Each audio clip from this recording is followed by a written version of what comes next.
All right, we'll have Coach make his opening statement, and then go ahead and do some questions. Just leave your hands up for a second. Coach, whenever you're ready. Yeah, you bet. Yeah, good scrimmage. Got some good heat out there. That was probably one of the best things we got out of it today. Was one of the warmer days, and saw that all week brewing, and so took advantage of it. It's been actually too nice on campus, especially in the morning. But good day that way, and it's gonna be 2 weeks from today at this time we'll be playing. So talk to the guys about that a little bit, but. Probably a lot like the first scrimmage. Offense did some nice things early. Has to do a better job of sustaining it, and the defense doing a good job of responding. That's really general, but that's kind of how the scrimmage went. So got a lot of red zone work in at the end, just slowly building up, and got some reps on that. Tuesdays and Thursdays practice was really good from some live action. So from Saturday, Tuesday, Thursday, and again today, we've gotten a lot of tackling in, a lot of work. Full pads, and so I like just kind of the stamina we've had that way, and just how much tackling we've had. So, questions? Let's go up the middle with Joe. Coach, let's start with special teams. How would you evaluate Connor Talty, Alex Asparukov, and Blake Dowd's performance today, and where you're standing with the new specialists? I think punting-wise, Blake's done a really nice job. Last scrimmage, I thought was last. I shouldn't say scrimmage. Last Saturday here was really the best day I'd seen him have. I think he continued to have a really good week. And then today, came out and in our drill work, we didn't get as many punts in the scrimmage, working into the scrimmage that I was hoping to. I think we were probably 2 or 3 less than what I was looking for with a partial script of what we wanted to get done. But he's had a really good 8 days. I think Alex continues to get better and push. Just with his injury that he had, he's so far ahead of schedule with his recovery, and so now he's really getting into that rhythm and showing a lot of improvement there. And then Connor's done a really good job on campus in the complex. Last week he missed, I'm not sure what it was, but we got to just keep getting work in the stadium here. He missed a couple today. So from a field goal standpoint, the ones further out, probably 38 to 44, somewhere in there, between a couple of those. So we got to keep getting him to work. Was disappointed that he didn't hit them all, because he's done a nice job in our practices, and we've been working that every day with him being new and that whole unit being new. So we got to keep working. Jump on the far left on the front row to Nick. Yeah, Jaden Roberts, what's his availability right now, and are you anticipating him being ready for week 1? Yeah, I forgot to mention that right off the bat. 2 guys that didn't scrimmage today, Jaden and James, same as last week. James is actually starting with him. James has been working through and building up. Feel good about the progress he's had in the week of practice, and with it being live, needed to hold back there, but he's getting closer by the day. Jaden has a concussion, just tell you what it is, and he's going through the protocol of that, and so hasn't done anything from a team standpoint, starting work back into that protocol, which included being out there today but not participating in the scrimmage. Front row on the right to Kalen. Hey, Kalen. This is the first time we've gotten to talk to you since Ty was named the starter. I'm curious of what that timeline looked like for you, why it was the right time, and what you saw out there today from him, kind of. Yeah. Actually, I hadn't even thought about it. This is the first time since I've seen you guys. We knew we were at that point where we felt good about who should be the starter, and it just made sense after the scrimmage when you evaluated kind of the whole product he's put on the football field. All the quarterbacks I thought came out there again today and did a great job, and that was the same thing as last scrimmage. And I guess specifically Ty, as you asked today, I thought he came out and executed the offense. Just continues to be steady, finds his times to make the plays. And today he actually used his feet again, and that's, I think, something that people will probably underestimate as we go through the year, just what his ability to make plays and keep plays alive. But I thought he was steady. He was consistent. Probably, just kind of looking here, probably a higher completion percentage than what he had last scrimmage. Maybe not quite as explosive. I think that's a tribute to our defense and what they did as well. So good both scrimmages for him, and just continue to make the progress. And I think building the team and getting the momentum going when we knew we needed to do it, and that's allowing us to have 3 weeks of prep building our team for Florida State. Next, we'll go to Katie on the far right.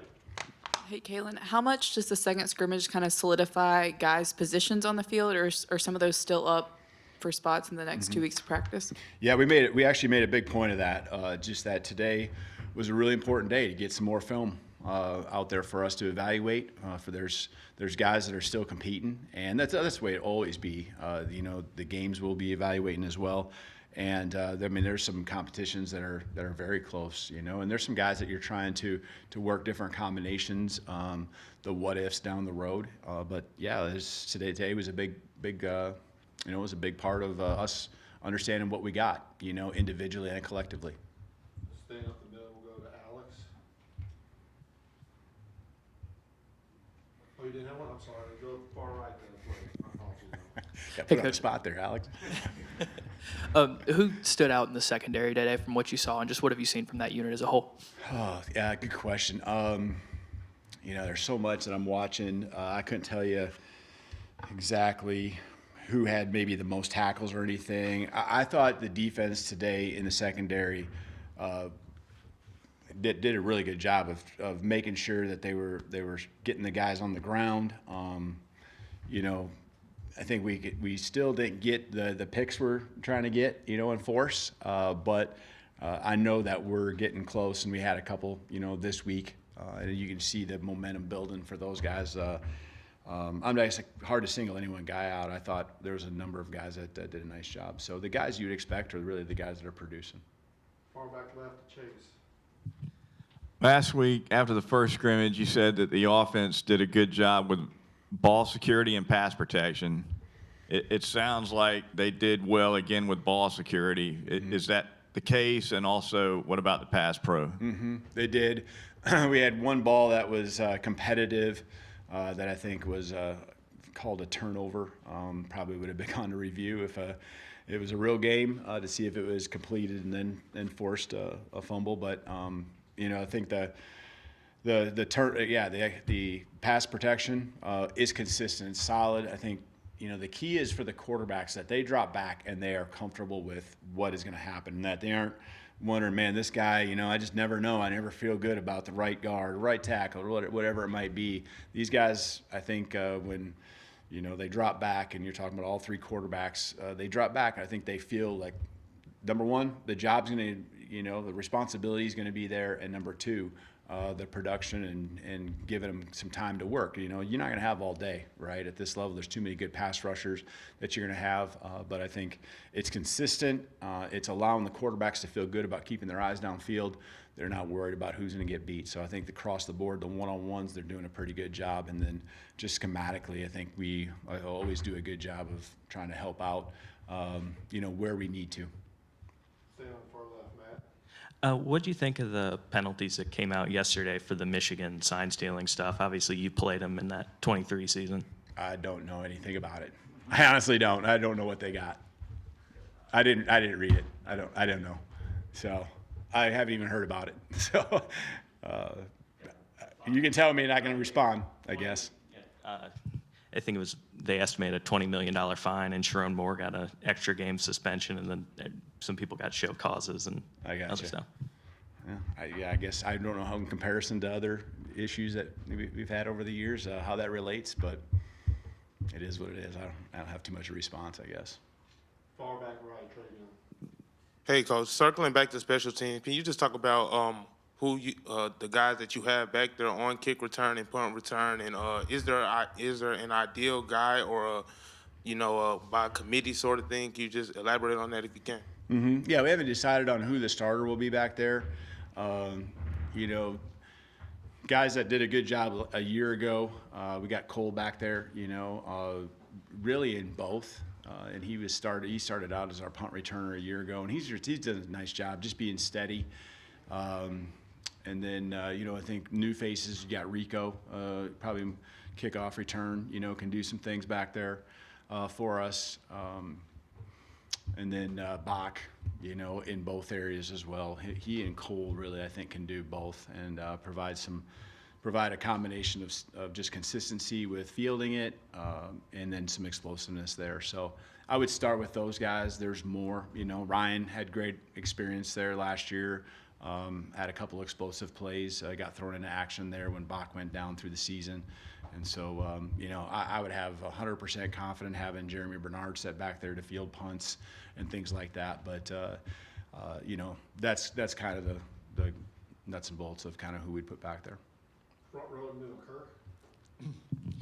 Kirk. Yes, coaches, do you break this as the end of the second scrimmage as sort of a plateau, and along with that, getting here without too many injuries, I guess, probably be a good thing? Yeah. I think we're in a spot now. And are you kind of saying the end of fall camp? Is that kind of what you're asking today? Yeah. I think that will continue a little bit into Tuesday. Really, school starts Wednesday, and that'll be the next thing, you know. So our normal camp schedule, other than, you know, just because of how it works out, we won't practice tomorrow or Monday, but Tuesday will be like a normal camp schedule. So can't really do that once school starts. You know, we'll have a good practice even on the weekend, Saturday next week. Try to get back here is the kind of the plan as of right now. But yeah, I think injury-wise, there's a lot of guys that got, you know, that are beat up a little bit. But it's something that it was going to happen if you were going to be physical at all during camp, and we still have 2 weeks left. So the next couple of days, it's set up specifically for that reason, to be able to get these guys off their feet, recover a little bit, and then we'll certainly have a different type of week. We'll still have physicality, especially Tuesday. We'll get back after it, but it will look different. Like I said, we went hard last Saturday with a big scrimmage today, but also Tuesday and Thursday we did a number of live sessions moving the ball, just like you'd have seen out here today. All right, let's finish up with Will on the right side. Coach, you kind of alluded to it in your opening. It's definitely that time of year here in Tuscaloosa, weather-wise. Was the scrimmage start time today maybe meant to simulate some of what you'll be experiencing in Tallahassee in a couple of weeks? Yeah, 100%. We actually had it originally scheduled earlier, moved it back just to get a little more heat, and you know, it's good for us. We even conditioned at the end, did some extra work, and so just trying to get ready in every way possible. Thank you, Coach. Thank you, guys.